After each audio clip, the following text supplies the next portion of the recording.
আসসালামু আলাইকুম, স্বাগত জানাচ্ছি আরটিভির দুপুরের সংবাদে। আপনাদের সঙ্গে আছি আমি আমরিন ইভা। রাজধানীর পল্লবীতে শিশু রামিসাকে ধর্ষণ ও হত্যা মামলায় প্রধান আসামি সোহেল রানা ও তার স্ত্রীর বিরুদ্ধে প্রথম দিনের সাক্ষ্য গ্রহণ চলছে। ইতিমধ্যে রামিসার বাবা, মা, বোন, চাচা, চাচি ও প্রত্যক্ষদর্শী সহ 10 জনের সাক্ষ্য সম্পন্ন হয়েছে। বাকি আরও কয়েকজনের সাক্ষ্য নেওয়ার কথা রয়েছে। যদিও মামলার 17 সাক্ষীর 14 জন আদালতে হাজির রয়েছেন। এর আগে সোমবার মামলায় আনুষ্ঠানিক বিচার শুরুর আদেশ দেয় বিচারক মাসরুর সালেকিনের ঢাকা মহানগর শিশু সহিংসতা দমন ট্রাইব্যুনাল। গত 19 মে পল্লবীর একটি ফ্ল্যাট থেকে দ্বিতীয় শ্রেণীর ছাত্রী রামিসার গলাকাটা মরদেহ উদ্ধার করে পুলিশ। পরদিন মামলা হলে 14 মে আসামি সোহেল রানা ও তার স্ত্রীকে অভিযুক্ত করে চার্জশিট জমা দেয় পুলিশ।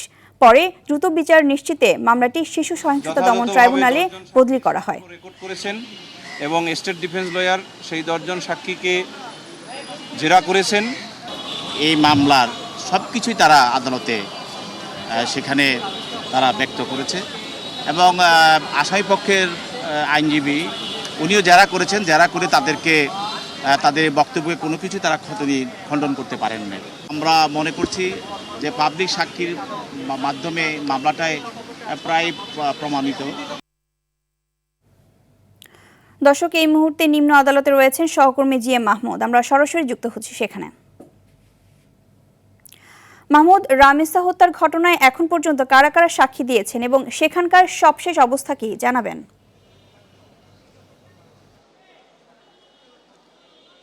ইভা, এই চাঞ্চল্যকর রামিসা ধর্ষণ ও হত্যা মামলার সাক্ষ্য গ্রহণের প্রথম দিন কিন্তু আজ, এবং সকাল 10:10 থেকে সাক্ষ্য গ্রহণ শুরু হয়েছে। 1টা পর্যন্ত ইতিমধ্যে 10 জনের সাক্ষ্য গ্রহণ শেষ হচ্ছে। 30 মিনিট বিরতি দিয়ে আবার একটা 30 মিনিট থেকে সাক্ষ্য গ্রহণ শুরু হয়েছে। এখন 11তম সাক্ষী হিসেবে মোহাম্মদ শরীফ মিয়া নামে একজন পুলিশ সদস্য, তিনি কিন্তু সাক্ষ্য দিচ্ছেন। ইতিমধ্যে রামিসার বাবা, মা, বোন, তার চাচা, চাচি এবং প্রতিবেশী সহ কিন্তু 10 জনের সাক্ষ্য গ্রহণ সম্পন্ন হয়েছে এবং প্রত্যেকেই কিন্তু রামিসার সাথে নৃশংস যে ঘটনা ঘটেছে এবং যে হত্যাকাণ্ড সংঘটিত হয়েছে সেই বিষয়টি কিন্তু আদালতের কাছে উপস্থাপন করেছেন এবং তারা প্রত্যেকেই কিন্তু এই যে নৃশংসতম ঘটনার ন্যায় বিচার প্রার্থনা করেছেন এবং দৃষ্টান্তমূলক সাজা চেয়েছেন। আমরা রামিসার বাবার যে সাক্ষ্য উপস্থাপন সেটি কিন্তু আমরা দেখেছি। তিনি কিন্তু তার সন্তানের যে নৃশংসতম ঘটনার বর্ণনা দিচ্ছিলেন এবং তিনি, আপনি জানেন যে তিনি অসুস্থ অবস্থায় তিনি কিন্তু হাসপাতাল থেকে কিন্তু আদালতে চলে এসেছেন এবং সেখানে তার মেয়ের সাথে বা মেয়েকে কি অবস্থায় পেয়েছেন সেই বিষয়টি কিন্তু আদালতের কাছে উপস্থাপন করেছেন। রামিসার মা, তিনি সাক্ষী দিয়েছেন, মেয়ের যে নৃশংসতম ঘটনার বর্ণনা তিনি দিয়েছেন এবং তিনি শঙ্কাও জানিয়েছেন যে এই মামলাটাকে ভিন্ন খাতে নেওয়ার প্রচেষ্টাও হয়তো চলছে এবং তিনি ন্যায় বিচারের শঙ্কাও কিন্তু জানিয়েছেন। আরও আপনাকে জানিয়ে রাখি যে ইতিমধ্যে যেহেতু 10 জনের সাক্ষ্য সম্পন্ন হয়েছে, 11তম সাক্ষীর সাক্ষ্য গ্রহণ চলছে, আরও 3 জন অর্থাৎ মোট 14 জনের সাক্ষ্য গ্রহণের কথা রয়েছে। আদালতও কিন্তু চাচ্ছে এই মামলাটি যেন দ্রুত নিষ্পত্তি হয়, রাষ্ট্রও চাচ্ছে, একই সাথে মানুষের জন আকাঙ্ক্ষা কিন্তু তৈরি হয়েছে এই মামলাটিকে ঘিরে। আমরা গতকালও দেখেছি আদালতে কিন্তু জনসাধারণ উপস্থিত হয়েছেন, তারাও চাচ্ছেন যে এমন একটি দৃষ্টান্তমূলক শাস্তি স্থাপিত হোক যেন এই শাস্তির ভয়ে অন্য কেউ এই ধরনের ঘটনা ঘটাতে না পারে। আমরা উপস্থিত রয়েছি, আমরা যতটুকু জেনেছি যে আজ মোট 14 জনের সাক্ষ্য গ্রহণ হয়তো সম্পন্ন করা হবে। এরপর হয়তো পরবর্তী সাক্ষ্য গ্রহণের তারিখ নির্ধারিত হবে। আমরা ধারণা করছি আগামীকালও হয়তো এ মামলার সাক্ষ্য গ্রহণ হতে পারে। সব মিলিয়ে এ মামলার এখন পর্যন্ত সাক্ষ্য গ্রহণের যে অবস্থা সেই আপডেট আপনাকে জানাচ্ছিলাম। ইভা। মাহমুদ, ধন্যবাদ আপনাকে। বেসরকারি হাসপাতালে 10% বেডে ডেঙ্গু রোগীরা ফ্রি চিকিৎসা পাবে বলে জানিয়েছেন স্বাস্থ্যমন্ত্রী সর্দার সাখাওয়াত হোসেন বকুল। সচিবালয়ে ডেঙ্গু প্রতিরোধে করণীয় নির্ধারণে সমন্বিত সভায় তিনি এসব কথা জানান। মন্ত্রী বলেন, ফ্রি বেডের রোগীরা ডেঙ্গু সম্পর্কিত সকল টেস্টে 80% ছাড় পাবেন। হাসপাতালগুলোতে পর্যাপ্ত স্যালাইন মজুত করারও নির্দেশ দেন তিনি। সাখাওয়াত হোসেন বলেন, ভারত থেকে ডেঙ্গু সহ মশা মারার ওষুধ নিয়ে আসা হয়েছে, যা ভালো বলে প্রমাণিত। আগামী শনিবার থেকে ডেঙ্গু প্রতিরোধে সামাজিক প্রচার শুরু করা হবে বলেও জানান স্বাস্থ্যমন্ত্রী।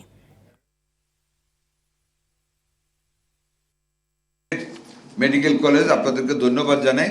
ওনারা আমাদের 10% বেড ফ্রি রাখবেন আমাদের ডেঙ্গু পেশেন্টের জন্য। সেইখানে ডাক্তারদের চার্জ নেবেন না, শুধু ওষুধের টাকা এবং খাবার টাকা রোগী ম্যানেজ করবে। আর investigation 80% free for all the dengue patients. খুব দ্রুত সময়ের মধ্যে স্থানীয় সরকার নির্বাচন অনুষ্ঠিত হবে বলে জানিয়েছেন স্থানীয় সরকার প্রতিমন্ত্রী মীর শাহে আলম। তিনি জানান, বাজেটে নির্বাচনের বরাদ্দ আসার পর জুলাই আগস্ট থেকে কোন নির্বাচন কবে হবে সেই সিদ্ধান্ত নেওয়া হবে।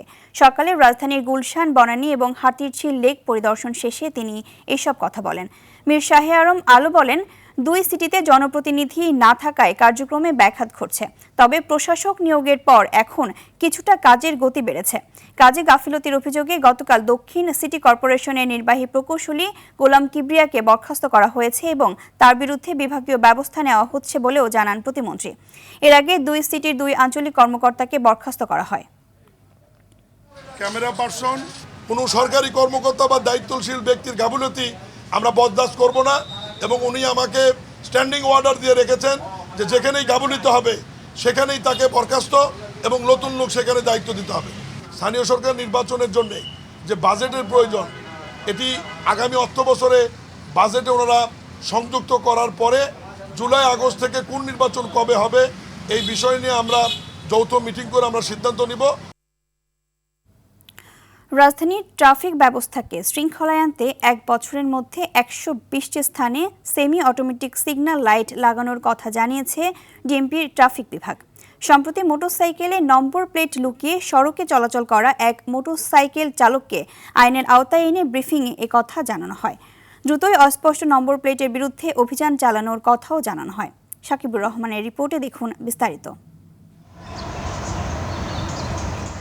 এআই ক্যামেরার মাধ্যমে রাজধানীতে যখন ট্রাফিক ব্যবস্থাপনায় শৃঙ্খলা আনার চেষ্টায় ডিএমপি, ঠিক তখন রাজধানীর 7 রাস্তায় এভাবে নম্বর প্লেটে টেপ লাগিয়ে আইন ভঙ্গ করেন এক মোটরসাইকেল চালক। সামাজিক যোগাযোগ মাধ্যমে সেই ভিডিও ছড়িয়ে পড়লে তাকে ধরতে মাঠে নামে পুলিশ।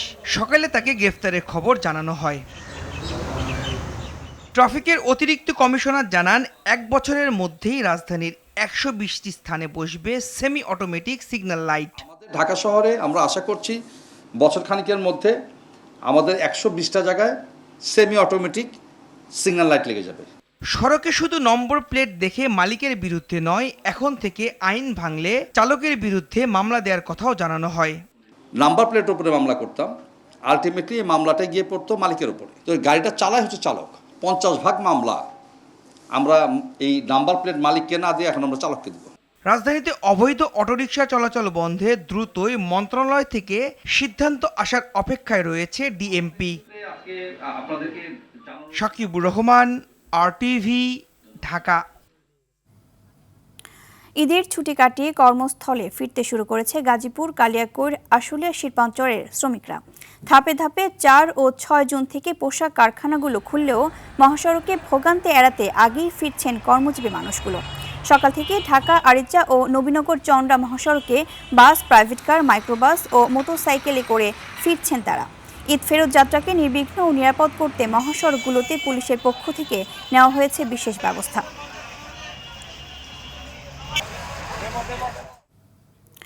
দেশের 3 জেলায় সড়ক দুর্ঘটনায় নিহত 8, আহত 5 জন। ঢাকা-ভাঙ্গা হাইওয়ে এক্সপ্রেসওয়েতে চালকসহ একই পরিবারের 5 জন নিহত হয়েছেন।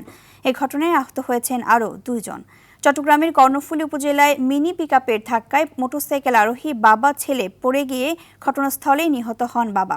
গুরুতর আহত অবস্থায় ছেলেকে হাসপাতালে নিলে ডাক্তার তাকে মৃত ঘোষণা করেন। এদিকে নওগাঁ সান্তাহার তুলসী গঙ্গা ব্রিজের এলাকায় বাস অটোরিকশা মুখোমুখি সংঘর্ষে 1 জন নিহত, আহত হয়েছেন 3 জন।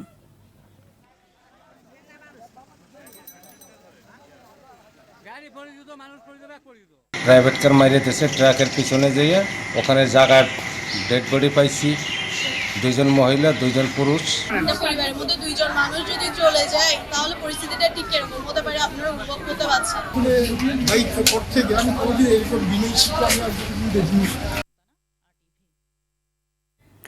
বাগেরহাটের ঐতিহাসিক খান জাহান আলী রহমতুল্লাহ আলাইহির মাজার সংলগ্ন দিঘিতে কুমিরের হামলায় নিহত 8 বছরের শিশু ফাতেমার দাফন সম্পন্ন হয়েছে। দুপুরে জানাজা শেষে তাকে দিঘির পাড় এলাকায় দাফন করা হয়। তবে শিশুটির মর্মান্তিক মৃত্যুর পর মাজারে আসা দর্শনার্থী ও স্থানীয়দের মধ্যে নিরাপত্তা নিয়ে উদ্বেগ দেখা দিয়েছে। বাগেরহাট প্রতিনিধি SM শামসুর রহমানের তথ্যচিত্রে জানাচ্ছেন নাদিরা সুলতানা। সোমবার রাতে খান জাহান আলী মাজারের দিঘিতে গোসল করতে নামলে শিশু ফাতেমাকে টেনে নিয়ে যায় কুমির। রাতভর তল্লাশি করেও মেলেনি সন্ধান। ভোরে ভাসমান অবস্থায় উদ্ধার করা হয় মরদেহ। দুপুরে মাজার মসজিদ এলাকায় জানাজা শেষে দিঘির পার কবরস্থানে তাকে দাফন করা হয়। 2-3 বার নামিছে, আমি উঠিয়ে দিছি, উঠিয়ে দিলেও তারিবারে রাত্রি এসে নামিছে। আমাদের বাস স্ট্যান্ড কতগুলো বাস স্ট্যান্ড থাকতো, কতগুলো মাজার আসতো, কতগুলো ওর দেখার মনে চাইতো সেখানে যাইতো। চিল্লে শুনলাম যে কুমিরে ধরেছে, তারপর আমরা নৌকো নিয়ে ওইখান থেকে নৌকো নামায় নিয়ে ঘুরে চেষ্টা করছি উদ্ধার করার জন্য, তারা ডুবাই নিয়ে গেছে কুমির। ফাতেমা মাজার এলাকায় বসবাসকারী এক মানসিক প্রতিবন্ধী নারীর সন্তান। এ ঘটনায় মাজারে আসা দর্শনার্থীদের মধ্যে দেখা দিয়েছে আতঙ্ক। এদিকে ঘটনার পর নিরাপত্তা ব্যবস্থা জোরদারের আশ্বাস দিয়েছে প্রশাসন। তার গায়ে কুমিরের দাঁতের বেশ যত ক্ষত চিহ্ন, এমনি বডি ইনট্যাক্ট আছে। এখানে সেফটি নেট বা ফেন্সিংটা পরিপূর্ণভাবে সম্পূর্ণ না হওয়া পর্যন্ত আমাদের এই যে কুমির যেটা আছে সেটা আমরা কোনো সেফ কাস্টডিতে রাখতে পারি না। এর আগে গত এপ্রিলে দিঘির ঘাট থেকে একটি কুকুরকে কুমির টেনে নিয়ে যাওয়ার দৃশ্য সামাজিক মাধ্যমে ছড়িয়ে পড়ে। নাদিরা সুলতানা, RTV।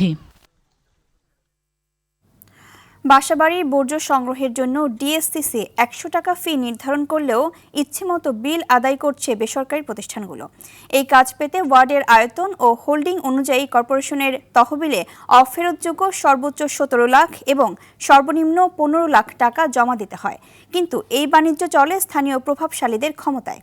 এই সিন্ডিকেট চক্রের কারণে জিম্মি হয়ে পড়ছেন সেবাগ্রহীতারা। অথচ বর্জ্য ব্যবস্থাপনার জন্য ঢাকার 2 সিটি কর্পোরেশন প্রতিবছর গৃহকর থেকে 2% ব্যয় করে পরিচ্ছন্নতা বাবদ। হাসান মাহমুদের ধারাবাহিক প্রতিবেদনের আজ দেখুন দ্বিতীয় পর্ব। ঢাকা দক্ষিণ সিটির 75টি ওয়ার্ডে বাসাবাড়ির ময়লা সংগ্রহ করে বিভিন্ন বেসরকারি প্রতিষ্ঠান। এই সিটিতে হোল্ডিং রয়েছে 2,93,881টি। প্রতিটি হোল্ডিং থেকে গড়ে 150 টাকা নেওয়া হলে মাসে ময়লা বাণিজ্য থেকে আয় কমপক্ষে 4,40,82,000 টাকা। একটি হোল্ডিংয়ে 6টি ফ্ল্যাট। এই হিসেবে ঢাকা দক্ষিণে ফ্ল্যাট আছে 17,63,286টি। প্রতি ফ্ল্যাটে গড়ে 150 টাকা করে নেওয়া হলে ময়লা বাণিজ্য থেকে মাসে আয় 26,40,00,000 টাকা। বছরে আয় অন্তত 317 কোটি টাকা। ঢাকায় প্রতিদিন প্রায় 8,000 টনের বেশি বর্জ্য উৎপাদিত হয়, যার বড় অংশ ঠিকমতো সংগ্রহ করা হয় না। শহরের মোট বর্জ্যের মাত্র 37% সঠিকভাবে সংগৃহীত হয়, বাকিটা পরিবেশেই থেকে যায়। মাঝে মাঝে গ্যাপ যায়, 2 দিন 3 দিন নেয় না, তখন আমাদের একটা বিশাল সমস্যা হয়ে দাঁড়ায়। তালা হিসাবে টাকা লায়, 120 টাকা লায়, 150 টাকা লায়, এইভাবে টাকা লায়। আবার অনেক সময় 2 দিন 3 দিন পর ময়লা লায়। 200 করে নেয় প্রতি ঘরের থেকে। মাসে মনে করেন 15 দিন 20 দিন ময়লা নেয়, তারপরে নেয় না বলে আসে রাস্তাঘাটের সমস্যা, গাড়ির সমস্যা, বিভিন্ন ওরা দেখায়। ঢাকা দক্ষিণ সিটি কর্পোরেশনের প্রধান বর্জ্য ব্যবস্থাপনা কর্মকর্তা বলেন, অতিরিক্ত অর্থ আদায়ের অভিযোগ পেলে ঠিকাদার কোম্পানির বিরুদ্ধে ব্যবস্থা গ্রহণ করে ডিএসসিসি। হোল্ডিং সংখ্যার সাথে মিলিয়ে তার কত আয় হইতে পারে, ওই আয়ের উপর ডিপেন্ড করে কিন্তু আমরা 100 টাকা নির্ধারণ করেছি, যেন তার প্রতি ইনজাস্টিস করা না হয় এবং আমাদের সম্মানিত জনসাধারণের উপর যেন একটা প্রেশার না পড়ে। কোনো ক্রমেই তাদের কিন্তু লস হওয়ার সম্ভাবনা নাই। তাদের এস্টাবলিশমেন্ট, জনগণ এবং বেতন টেতন দিয়ে তার কিন্তু অনেক প্রফিট থাকে। বলেন, বর্জ্য ব্যবস্থাপনা আধুনিকায়নে বহুমুখী পরিকল্পনা গ্রহণ করেছে ডিএসসিসি। মাতোয়াই ল্যান্ডফিলকে আধুনিক রিসোর্স সার্কুলেশন পার্ক রূপান্তর করে বর্জ্য থেকে বিদ্যুৎ, জ্বালানি, সার উৎপাদন এবং এলাকাভিত্তিক বর্জ্য সংগ্রহ ব্যবস্থা ঢেলে সাজানো হবে। কম্পোস্ট সারটা আমাদের কৃষিকাজে আমরা সার হিসেবে ইউজ করবো, আর বায়োগ্যাসটা আমরা ইলেকট্রিক প্ল্যান্টে ইউজ করবো। হাসান মাহমুদ, RTV, ঢাকা। আবহাওয়া অনুকূলে থাকায় চলতি মৌসুমে যশোরের শার্শা উপজেলায় লিচুর ফলন বেশি। সময় মতো পরিচর্যায় বাজারে সহজলভ্য হচ্ছে ফলটি। বড় এবং স্বাদে ভালো হওয়ায় ভালো দাম পেয়ে খুশি লিচু চাষিরাও। ফলে দিন দিন এখানকার চাষিরা ঝুঁকে পড়ছেন লিচু চাষে। যশোর থেকে BM ফারুকের প্রতিবেদনে বিস্তারিত জানাচ্ছেন লামিয়া তানজিন মাহমুদ। যশোরের শার্শাতে এবছর প্রায় 50 হেক্টর জমিতে হয়েছে লিচুর আবাদ। লাভজনক ফসল হওয়ায় উন্নত জাতের লিচু চাষের চাষিরাও আগ্রহী হয়ে উঠেছে। বাণিজ্যিক ভিত্তিতে উৎপাদিত হচ্ছে বোম্বাই, চায়না 3, বেদানা, মাদ্রাজি, মুজাফফর জাতীয় লিচু। আবহাওয়া ভালো থাকায় ছিল না পোকার আক্রমণ এবং ফল ঝরে পড়ার হারও ছিল অনেক কম। ইতিমধ্যেই শুরু হয়েছে লিচু ভাঙা, দামে কম হওয়ায় খুশি ক্রেতারাও। বাগান থেকে পাইকারি কিনতেছি, বাজারে বিক্রি করতেছি, এতে আমাদের মোটামুটি আল্লাহর রহমতে ভালোই লাভ হচ্ছে। আমাদের এলাকাবাসী এবং বাগানওয়ালা খুবই সন্তুষ্ট। ভালোই ফলাফল হয়েছে, ফল হয়েছে, কিন্তু দামের বিষয়ে বেনিফিটে কতটুকু আসবে এটা আমি অ্যাকুরেট নিশ্চিত করা যাবে না। উচ্চমূল্যের ফসলকে ভবিষ্যতে আরও সম্প্রসারণের আশা ব্যক্ত করেন উপজেলা কৃষি কর্মকর্তা। আমরা আশাবাদী এই উচ্চমূল্য ফসলটির ভবিষ্যতে আরও সম্প্রসারণ হবে এবং আমরা উপজেলা কৃষি বিভাগ থেকে উচ্চ মূল্যের নিরাপদ ফসল এবং সবজি উৎপাদনে কৃষকদের সবসময় প্রয়োজনীয় পরামর্শ দিয়ে যাচ্ছে। এবছর প্রায় 500 মেট্রিক টন লিচু উৎপাদিত হবে, এমনটাই মনে করছে যশোরের শার্শা উপজেলা কৃষি বিভাগ। Lamia Tangier Mahmud, RTV. দুপুরের সংবাদ এ পর্যন্তই। জেলা সংবাদ বিকেল 4:45টায় দেখার আমন্ত্রণ রইল। ধন্যবাদ সবাইকে।